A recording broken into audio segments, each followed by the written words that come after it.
This is the story of The Wolf at Peter's Door.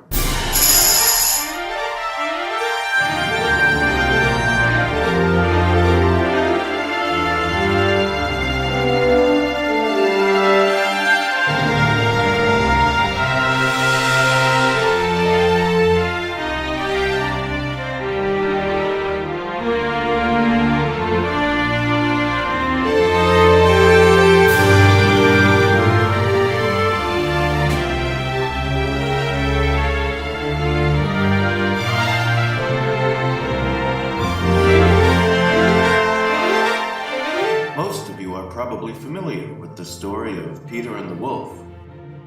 At the end of that story, the wolf is captured and sent to a zoo. The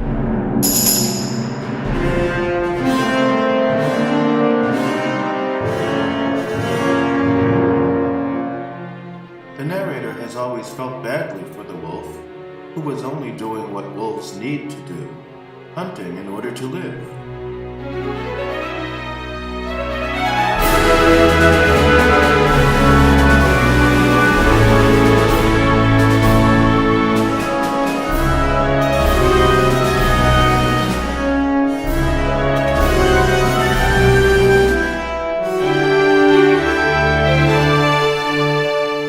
And as for eating other animals, the wolf had seen Peter eating chicken,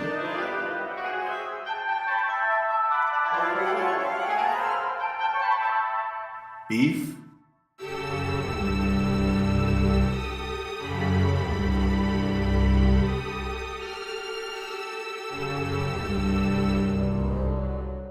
and pork.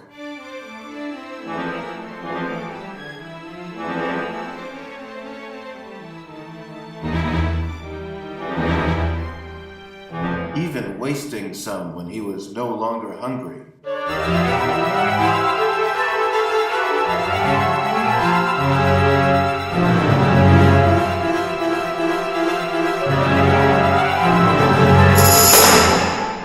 The wolf spent many years at the zoo, visited sometimes by the duck. You might remember that the wolf ate the duck alive.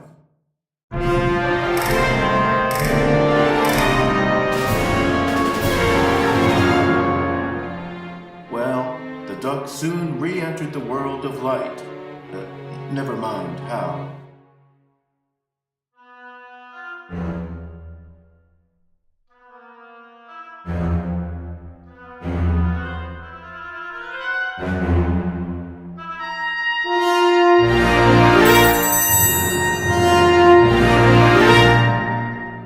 The duck and the wolf became fast friends, as you can't get to know somebody that well without feeling a connection. The duck, who escaped from the wolf's pen shortly after seeing the sun again, routinely brought news of the outside world to the wolf.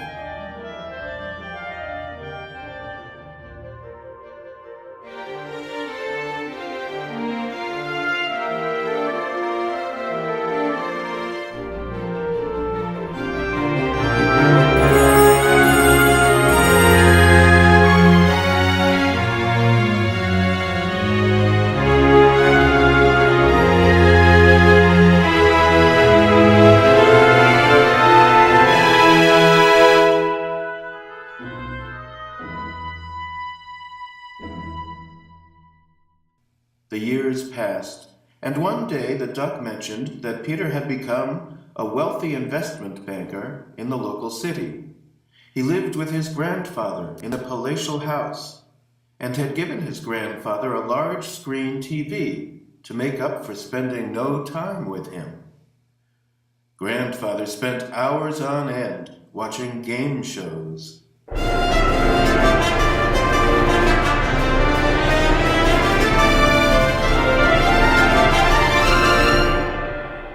Investment banker, growled the wolf.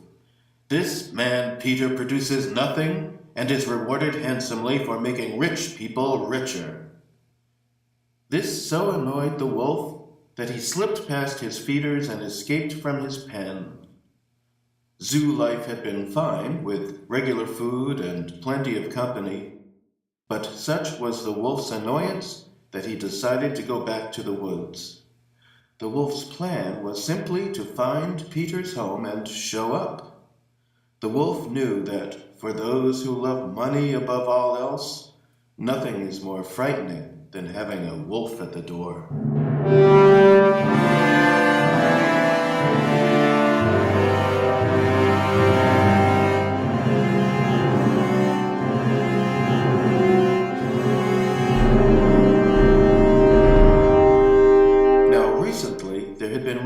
That Peter was engaging in insider trading.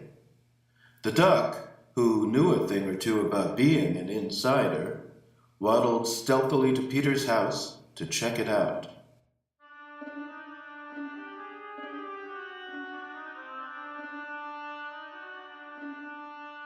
Disguised as a different duck so as not to arouse suspicion,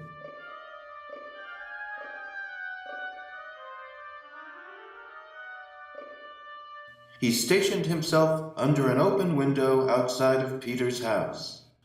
Sure enough, very little time passed before he overheard a telephone conversation that confirmed Peter's illegal dealings.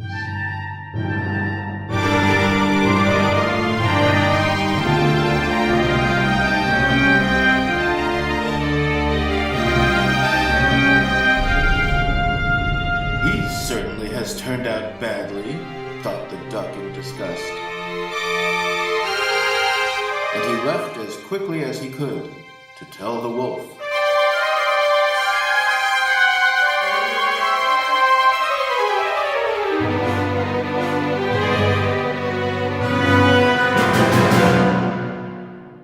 Upon hearing this news, the wolf gave up his plan to simply frighten Peter.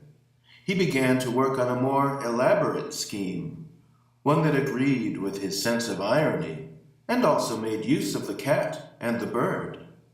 The bird was probably quite old by now, but who can really tell with birds?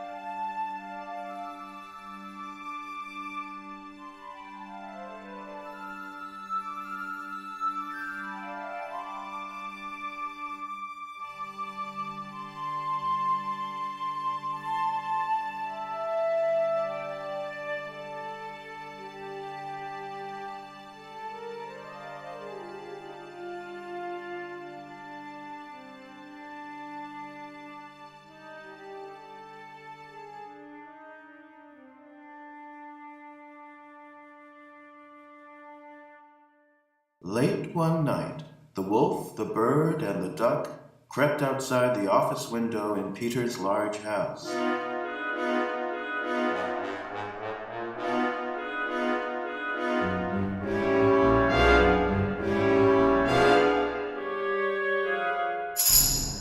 The cat climbed into the house through a second-story window and made his way down the stairs and into Peter's office. Peter was on the phone, conducting his illegal business.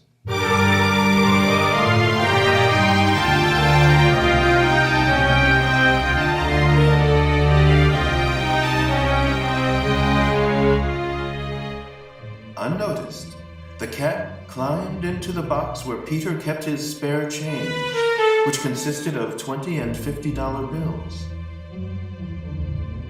With a mischievous glance at Peter, the cat began to yowl while scratching, clawing, and ripping at the valuable bills.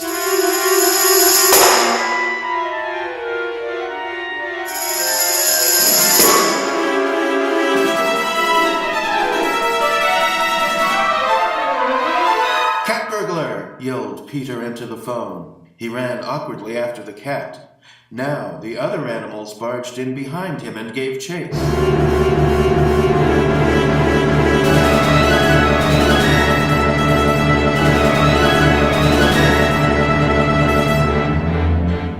grabbing the old rope that Peter had kept as a souvenir of his great adventure years ago. The wolf and the bird caught up with Peter, and with the help of the duck, they triumphantly captured the wolf's old enemy.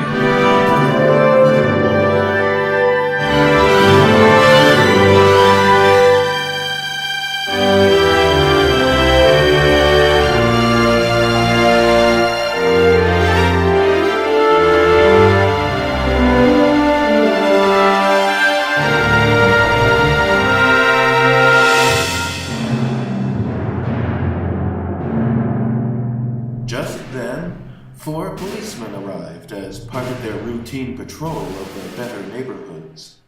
The wolf explained the situation to the police, who arrested Peter for insider trading and being a terrible grandson.